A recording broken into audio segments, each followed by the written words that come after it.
We've been working on the body and showing you how to keep fit, how to tone, how to walk right, how to cross over exercise, how to build up your immune system. What about the mind? You need a calm mind, a focused mind in order to keep consistent everyday exercising. Well, we haven't forgot about it. We want to deal with stress so that you don't escape from your workouts. You enjoy your workouts as a way of de-stressing. Mitchell Rabin specializes in stress management. Let's take a look and see what he has to offer to calm out the mind as we tone the body. Stress is the nation's #1 killer. It's behind heart disease and all the other major diseases that we have that are destroying our nation today. The first thing in dealing with our stress is to find out what it is that is stressing us. This is the first step. We need to identify the stressors. We need to take an inventory of our lives to look very closely at all of the different areas in our lives where we are experiencing and feeling stress. This could be at the job. This could have to do with our bosses and our colleagues and our peers. This has to do with our family, our siblings, our spouses, and our children. We have to deal with this. We have to identify who it is and with whom we have the main problems that are causing these stressful reactions inside ourselves. Having done this, we can then go about in finding a remedy to the situation. But in identifying stressors, we have to realize that they're occurring all over the place, especially in these times of polluted air, polluted water, and even polluted food. We need to realize that all of these also act as stressors in our lives. So the stressors are both psychological as well as physiological every single day. You're going to itemize this list according to most stressful to least stressful. And I want you to be looking in all those places you thought to look and in those places you didn't think to look. The obvious ones are your job, your family. Then I want you to look at the subtler ones and somewhat more deceptive, which are the way you relate to your own body and the way you talk to yourself, the conversations you have with yourself all day long about yourself, about other people, about what you should be doing, about what you shouldn't be doing. You've got to put this under a microscope and begin to look at it and notice the stress that occurs inside your body when you conduct certain kinds of conversations. This will help you get behind it and change it for the good. Once you have this list together, then you'll want to begin to notice something that you'll find when you look at your experience. You'll find most likely that when you are in a stressful situation, you stop breathing. This creates more stress, wouldn't you know it? This is the last thing we need. What you don't need to do is create an oxygen debt in your system, which creates physiological stress, adding to the psychological stress you're already having, perhaps interacting with another person or whomever. So what you want to do is remember one very simple thing. Keep breathing. It's as basic can be, and therefore we must keep doing it. Of all nourishment, of all foods, oxygen is #1. We need this more than anything. Therefore, don't deprive yourself of it at a time when you need it most. So, there's a specific way to get in touch with your breathing and to deepen it. And this will help to interrupt the pattern that you have engaged in your life, which has caused stress inside you until now. And that is, go into your abdomen. Breathe deeply, starting from your lower abdomen. Let it rise up to your higher abdomen, and then into your lungs and upper lungs. Use your lungs' full capacity in breathing. The trick to excellent breathing is not so much the inspiration, but the exhalation. So you're looking to create a vacuum in your lungs so you can get the largest inspiration or inhalation that you can get. Fill your lungs up and then let it go, slowly and gently. We have these incredible lungs that are there just for bringing in oxygen and metabolizing it. This is a chance to begin utilizing this, and this is also a way of increasing our longevity by using deep breathing, by using our lungs to their full capacity. So when you're in a situation, when you are experiencing stress on the spot, my suggestion to you is remember to breathe. Having established that, the next thing you would like to do in order to manage your stress on an ongoing basis as a discipline, because this is the way we need to regard stress management for ourselves, is to find a spot just a few minutes a day that's quiet, peaceful, hopefully surrounded by a couple of plants which are very rich in oxygen, and just sit yourself down and let yourself be for just a few minutes, undisturbed by the rest of the world, by people yelling, screaming, telephones, sirens. Everything is aside while you just come into yourself for a little bit of quiet meditation. And the basis of this meditation is, yes, that's right, step 2, breathing. First thing you want to do is close your eyes. The second step is to breathe. Get in touch consciously with your breathing. Breathe in and breathe out. Breathe in and breathe out. Slowly, rhythmically, and deeply, using your full lung capacity with every breath. Then allow your mind to clear from all of the thoughts and all of the chatter that frequently preoccupy it. Let all of it go. Change your relationship to your mind by so doing. Let it all go. Let your mind clear. And at that point, begin to sense your body. Start at your feet. Go with your mind to your feet and feel what it's like to have feet. Feel them. Are they warm? Are they cold? Are they stiff? Are they loose? And slowly begin to go up your body. Go then to your ankles, then to your calves, feeling from the inside what they're like. Notice the temperature, notice the sensation, whatever it is, tension or a lack of tension. As you do this exercise, you will notice there will be increasingly less tension. And you want to approach this as a discipline, slowly moving up your body every day. Go then to your knees and to your thighs and then to your pelvis. In your mind's eye, you are looking at these different body parts and feeling them, as I said, from the inside. Go then to your abdomen. We hold so much tension in our abdomen. You can instruct your body how to behave. Please know that the mind does govern and has a very significant role in the behavior of the body. And this is an active instance of the way this works. With your mind, you can dispel stress, you can dispel tension. Continue up from your neck and your shoulders up into your face, your jaw, your mouth, around your eyes. Let it go. Imagine your skin is very soft and very easy, and your muscles are just hanging off of you, heavily. That's right. Breathe into every single place in your whole body during these few minutes.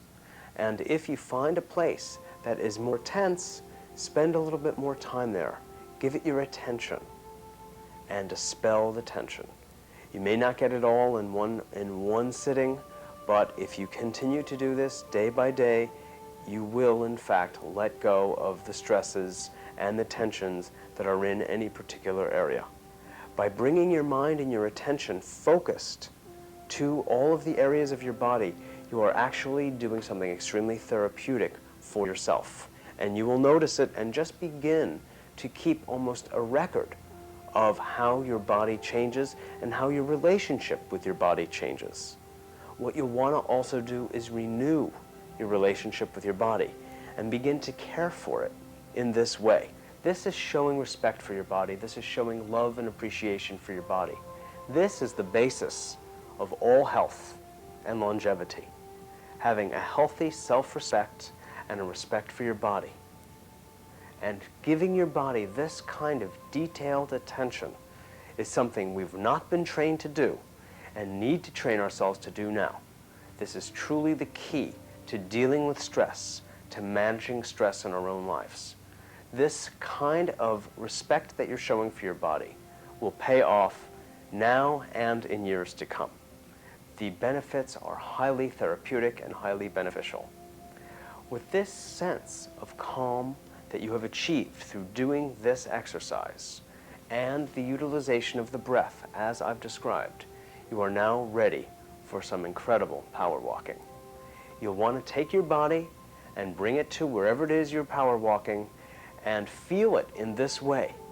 Be in touch with your body as you were in touch with your body as you were doing this exercise, as you're in touch with your body when you're doing the slow, deep, rhythmic breathing. And with that sense of awareness, you'll begin your power walking. This has nothing to do with age. You can be old, you can be young, you can be in between. It doesn't matter. Walking is the most natural movement of the body.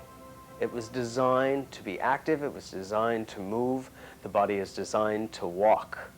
So, if you can walk with a sense of inner calm and inner balance, your walking is going to be all the more effective and all the more successful.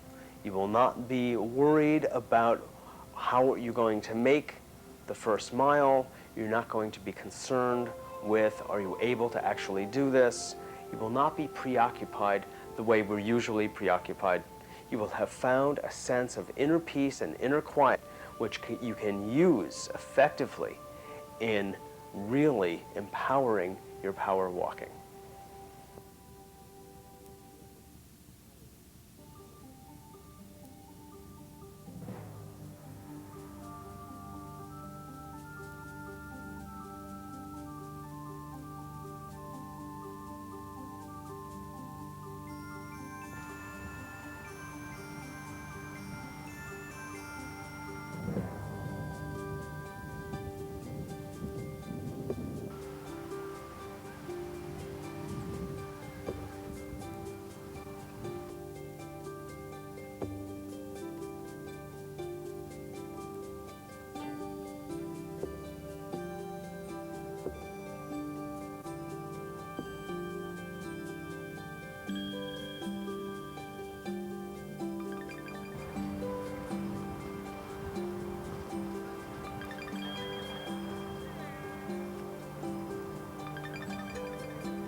This segment is about stretching. Stretching is one of the most important things that you can do for strength, speed, and to avoid injuries. The first thing about stretching is that you should do it after your workout. Stretching should never be done as a warm-up. It's not a warm-up. You can't warm a muscle. It doesn't heat up. A warm-up actually means warming up a muscle, and stretching doesn't do that. What you need to do to stretch is to do exercises first. If you want to do some stretching before you do your workout, before you do actually your aerobic exercise, race walking, what you would do then is to do calisthenics first. But you need to do them for quite a while. You need to build up some body heat, start sweating a little bit, feel the muscles warming up and the blood pumping. Then you can do some mild stretching. But stretching isn't really done so you can have more agility and suppleness in your exercise that day. Stretching is done for the long haul. Stretching is done to maintain range of motion. What happens is when you exercise, your muscles get stronger, and as they get stronger, they get shorter. And when they're too short, you're in a lot of trouble. What happens is that you'll lose stride length. You'll find that after a while, you'll be walking along, and you see this in a lot of older people, so they can't stride out the way they used to when they were younger. And you can see that with people all the time. The younger people have longer stride lengths. So in order to be younger, in order to keep your range of motion, what you want to do is stretch those muscles so that they'll be long enough to allow you to move freely through a full range of motion. Also, muscles are stronger when they're longer. You have much more power in a stride if you can have a longer stride. So what we'll start with is a calf stretch. Calf stretching can be done just standing alone, or you can do it like you see a lot of people trying to push walls down. Standing alone is a simple way to show you. What you want to do is keep your heel down, push one foot behind you, keep the heel down, and press the knee forward. Keeping the heel down, pushing forward, you'll feel that stretch in what feels like the lower part of the calf muscle. And you hold that stretch for about 30 seconds to a minute. All stretches should be held for that long of a time. To do a quick stretch is a ballistic movement, and the body's tendency is to tighten up from that. It doesn't accomplish elongating your muscles by doing quick stretches. So in order to really pull that muscle out and get some lengthening out of it, you have to relax. And as you relax, feel that muscle get longer. Then what you want to do is push forward with your front foot, straighten your back leg, press forward from the hip, and you'll feel a stretch in the upper part of the calf muscle. And again, hold that for 30 seconds to a minute. And then you're lengthening both the lower calf and the upper calf. You'll change legs and do the same thing. There are only several muscles or muscle groups in the body that you really need to think about when it comes to stretching. There are a lot of smaller muscles here and there. What you don't want to do is stretch a tendon or a ligament. There are a lot of people out there who think that you've just got to stretch everything, and the more you stretch, the better. Stretching is really for people who want to get more range of motion. A lot of people are very flexible to begin with, and most often those people don't need to stretch at all. What those people need to do is strengthen the muscles around their joints so that their joints are stable and support them properly. If you don't have stability in a joint, you have a wobbly joint. And if that's true for your knees or your ankles, you can have some problems. So keep yourself strong around the joints, and yet you want to be flexible. That flexibility comes from stretching the belly of a muscle. This is the hamstring muscle down here, and what you want to do is stretch the middle of it. If I'm stretching behind the knee or up in the hip area, I can be pulling tendons and ligaments. The ligaments hold the bones together. That's their job, is to keep the bones tightly together. So having long ligaments only keeps the bones loose. The tendons are the fibers that hold the muscle to the bone. They're at the end of the muscles, and they're pretty rigid. And stretching them is very hard to do, and you can tear them and injure yourself. So you want to feel the stretch in the belly of the muscle. Now the quadricep muscles, which are the muscles in the front of the leg, and the hamstring muscles in the back, and the calf muscles are the three major leg muscle groups that you want to stretch.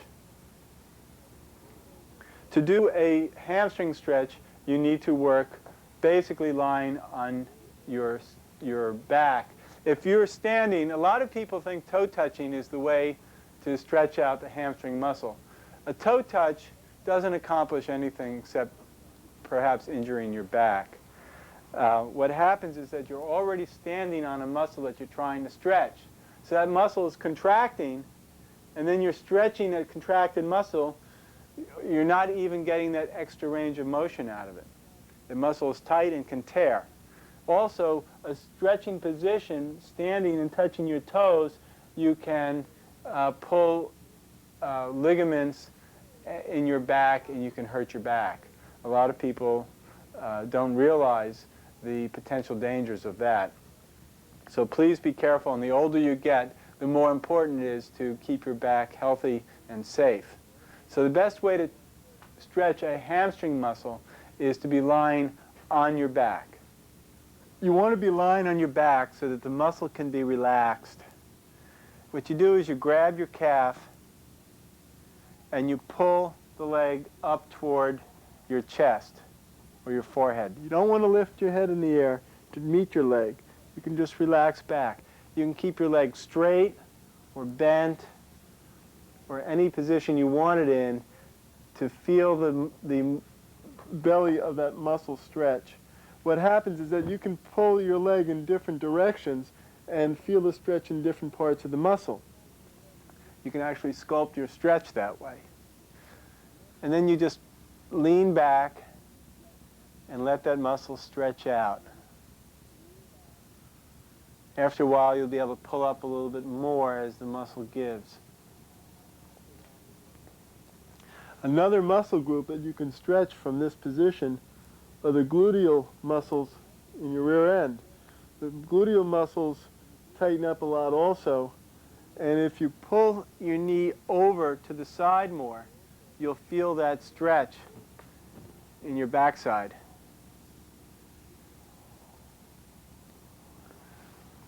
And then what you want to do with the other leg is the same thing. Pull the leg up, relax.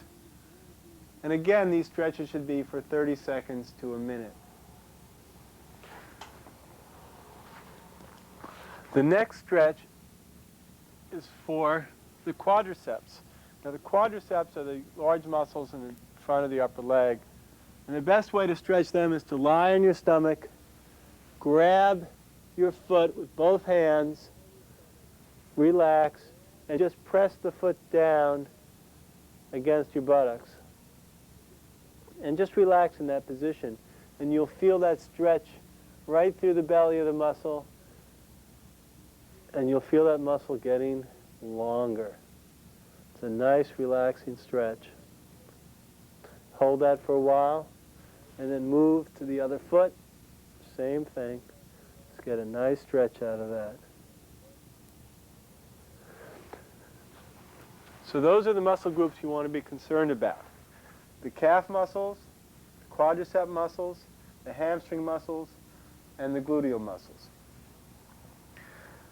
Next, I want to talk about strengthening your abdomen, because if you don't have strength in your middle, you're going to be completely out of alignment. As you're standing,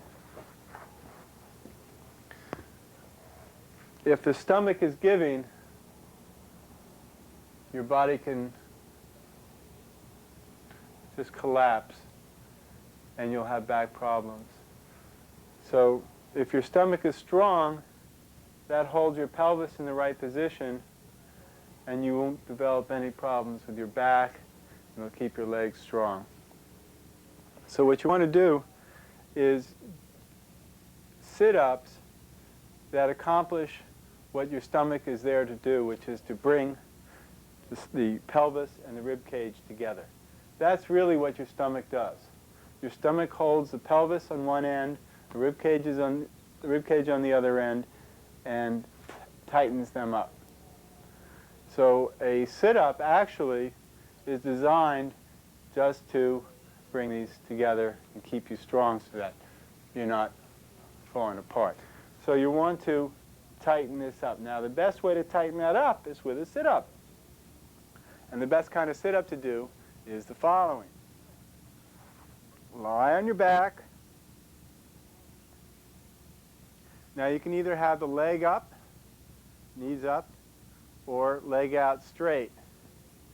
And what you want to do is keep your hands on your shoulders or across your chest.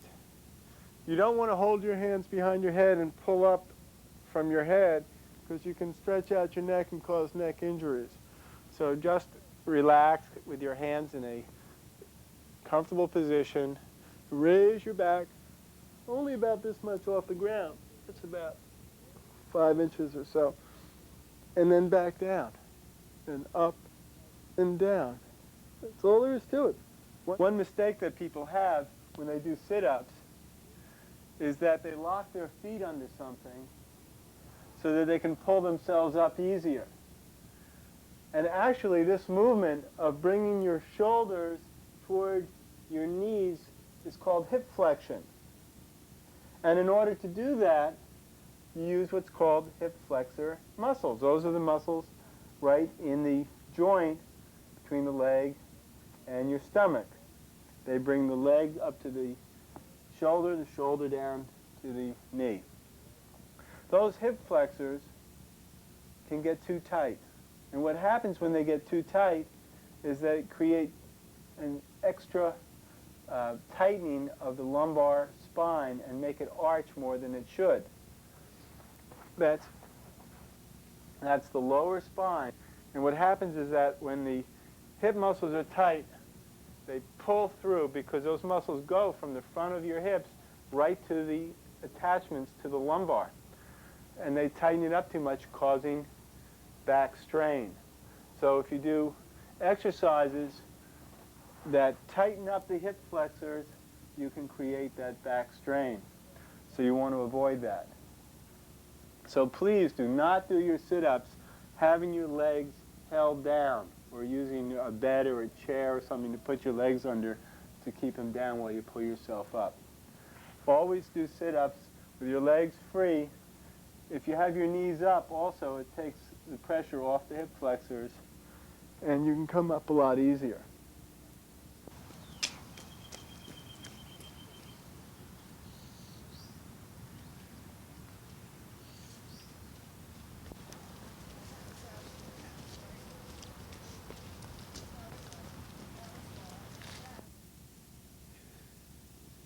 It's important to work every single part of your body. What we don't always appreciate is that our muscles frequently take 2-3 years of filling up with fat before there's so much fat that it spills over and we see it as subcutaneous fat tissue. And then we're only interested in getting rid of the superficial fat, the fat you can see and feel. What about the intramuscular fat?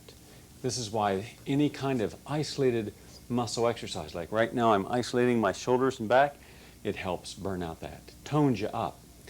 Of course, when you're power walking, you need a strong upper body.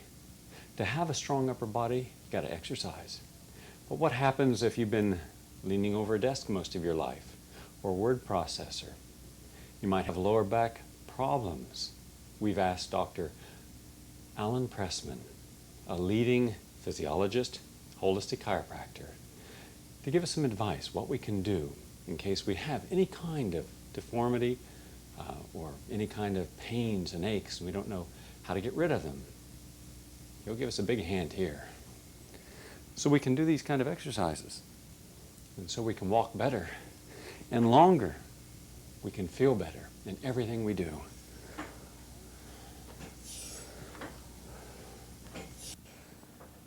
One of the procedures we follow in doing a pre-participation physical examination is to determine the body composition of our athletes, or anybody for that matter. And what the procedure consists of is called a tetrapolar bioelectric impedance plethysmography. A lot of words, and what that really means essentially is examining body composition to determine your percentage of body water, lean body mass, which is muscle tissue, and fat, because fatness can play a role in exercise. And generally, the fatter you are, the worse you're going to perform. The leaner you are, the better you're going to perform, but everything, again, should be within normal parameters. So what we're doing here with this gentleman is passing a radio frequency through his body, through his wrist, which the computer will then pick up as it exits through his right ankle. And the radio frequency will go through his entire body. It's painless, it's portable, there are no contraindications, even pregnancy and people with pacemakers can have this done. And what the computer registers is the exact amount of water in his body, and we compare that to the amount of lean body mass and to the amount of fat, and we get a pretty good idea, in fact, a great idea as to what percentage of this individual is fat. And we'd like to do this when an individual begins an exercise program, so we can establish a database and see how they do as their nutritional and exercise program continues to make sure that they're gaining lean body mass, burning fat, and not burning muscle. So it's very important that we have a baseline.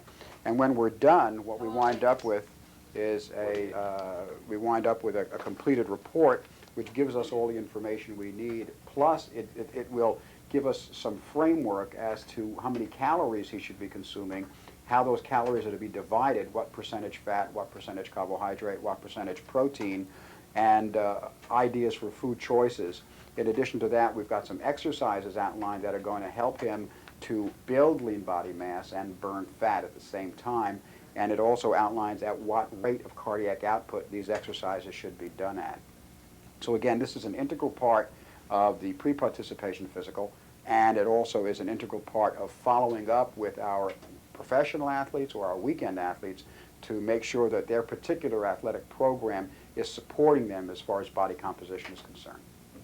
In power walking, the ilium and the sacrum and the lumbar spine have to move in a certain fashion, in a certain biomechanical fashion. This model is not very movable, so I can't demonstrate that for you, but just understand that there must be biomechanical cooperation for you to power walk properly.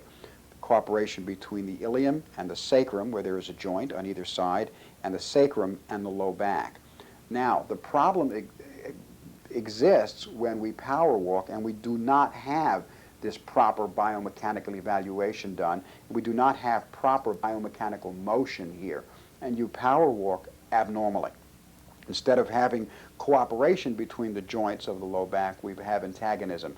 And what happens is we begin to develop arthritis, arthritic change that takes place between the sacrum and the ilia. And something that's very common is something called iliosacral dysfunction, where there is abnormal movement between the base of the spine and both hips, so that when you power walk, the normal motion that's supposed to be taking place may not be taking place on one side or both sides, which will allow you to function but will predispose you to a wide variety of low back problems, a wide variety of hamstring problems which attach into the base of the ilium, and a wide variety of lumbar strains. And this is quite common whenever there is any kind of pelvic distortion that does not allow for a normal, smooth, gliding range of motion. What Dr. Benedict is doing here is a surface EMG, or electromyography. The purpose of this examination is to measure muscle contractibility from the right side of the spine to the left side of the spine. And again, it's a very accurate measurement for determining muscle contractibility. What we're seeing now is the range of motion of the low back being tested and evaluated. One of the things we want to do when we begin to do any new exercise program is to make sure that we have full range of motion in the low back, as well as the rest of the column, but more especially in the low back. This type of procedure can be done not just at the beginning of an exercise program, but at many different intervals. Right now we're checking for the motion of the iliosacral joint, which is the joint that's very, very involved in motion, in running, in power walking. We want to make sure that there's a normal range of motion between the joint that separates the sacrum or base of the spine with the ilium or hip joint. We want a smooth gliding iliosacral motion to assure that we're going to be power walking we're using the right method and not aggravating the joint. We're seeing here an evaluation of the range of motion of the shoulder joint. This type of procedure can be done with every joint in the body to test its flexion and extension and ability to rotate. And as we can see here, we're looking at all the muscles in the shoulder girdle. We can do the same procedure with the hips, with the knees, to make sure that we have good integrity, because power walking involves more than just the feet and the hips. It does involve movement of the upper extremities, and we want smooth motion. We don't want any limited range of motion. We're at the point in our program where we'd like to emphasize the role of good nutrition. What do you eat? Well, most people would like to believe that the average American diet's all they need. Get the basic 4 food group. Well, for a long time that was the accepted practice. But now we see that the very diet that all of us ate for a long period of time also caused a lot of the disease, and that was due to the high levels of saturated fats and animal proteins. In fact, far more protein than what we actually required. There was this myth. I grew up with it too. I grew up down in the South, and we believed that if you're going to be an athlete, a strong athlete, well, all you had to do is eat a lot of protein. So we'd eat 150 grams of protein a day, thinking you needed that. Well, we didn't. It merely created a lot of toxicity and sluggishness and hypertension and defects within the liver of a lot of athletes. We don't need a lot of protein to be a good athlete. In fact, we only have to increase our protein requirements about 10 to 15% above normal. We need complex carbohydrates. That also gives us not just the protein. You see, if you have a piece of meat and you have a bowl of rice, they both give you B vitamins, they both give you the protein that you require. The difference is the rice is giving you fiber, and it's easy digested. It'll be digested probably within an hour, where the meat might be in your stomach for 6 hours. And the meat has saturated fats, and the meat can cause cholesterol to go way up and clog your arteries. The rice won't. It doesn't have the saturated fats. It's healthy. In fact, all the studies show that those cultures that subsist primarily from the vegetarian diet are much healthier. So what are we doing wrong? Well, if you just stop doing the things wrong, you're going to feel better, and you're going to be able to perform better as an athlete. First, stop all the caffeine. I see so many athletes at races and in training just gulping down a lot of the different caffeine things, thinking it's giving them a rush. Well, it is, but it's overstimulating the adrenal glands. If you want natural energy, eat right. You'll produce natural energy. So in week 1, give up all caffeine beverages, including coffee, tea, and any kind of cola that contains caffeine. Then in week 2, give up sugar, all forms of sugar. Sugar is very, very deadly. It's like a deadly white poison for you. You can replace it if you have a sweet tooth with, let's say, fresh fruits, and you should be eating about 2 to 3 servings of fresh fruits a day. And also fresh vegetable juices. I mean carrot and carrot cucumber and carrot celery and cucumber and apple and carrot. All kinds of juices. There are cookbooks galore, and there are juicing books galore about how to get into health using natural cooking techniques and juicing techniques. Juice 3 times a day. A glass of juice before breakfast, a glass of juice at lunch, and a glass of juice at dinner. Great for you. Enzymes, potassium, vitamins, and minerals. And then give up all meat, and I mean with meat, chicken too. Now you can have fish, but not any shellfish and not chicken or meat. Then give up dairy products. Now, you might be able to put dairy products back, but only after you've seen if any kind of mucus that you've been having, postnasal drip, gastrointestinal problems, arthritic flare-up, if that goes away after you've given up these foods, and then when you incorporate them back, you find it flares up again, you're having a body reaction. And we now know that a lot of people are very allergic to the very foods that they're eating regularly. So you're likely to break a lot of food addictions, have more energy, have clarity of mind better, because a lot of people, the food they eat, the beverages they drink, end up causing a brain fatigue, and that'll help that as well. Now, eat at least 4 servings of vegetables a day in salads or all kinds of vegetables, but don't cook them to death. stir fry them, steam them, or eat them raw. In addition, grains and beans, black-eyed peas, Naduki beans, and navy beans, and kidney beans, and the chickpeas. You have almost 50 varieties of beans. You can use them in dips and salads and soups, lentils and split peas, and also grains like brown rice and the millet and buckwheat. A hot buckwheat cereal in the morning just hits the spot. So by having grains and beans, seeds like sunflower seeds and pumpkin seeds and sesame seeds, and nuts like almonds and walnuts, very good for you. You're getting what nature provides our body, the abundance of all the full spectrum of nutrition. And study after study has shown that when you change to a vegetarian diet and you get rid of animal proteins, processed foods, all that salt and sugar and saturated fat, you're doing your body a great favor. In effect, you're detoxifying. Now, if you want a detailed step-by-step protocol of how to do this, then it's all in the Complete Guide to Sensible Eating.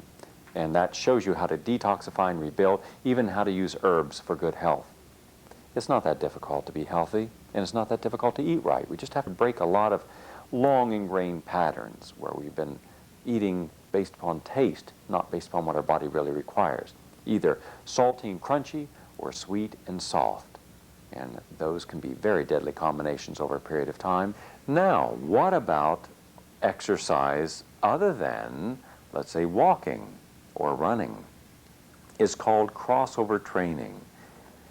When was the last time in one of these spa commercials that you actually saw a senior citizen exercising?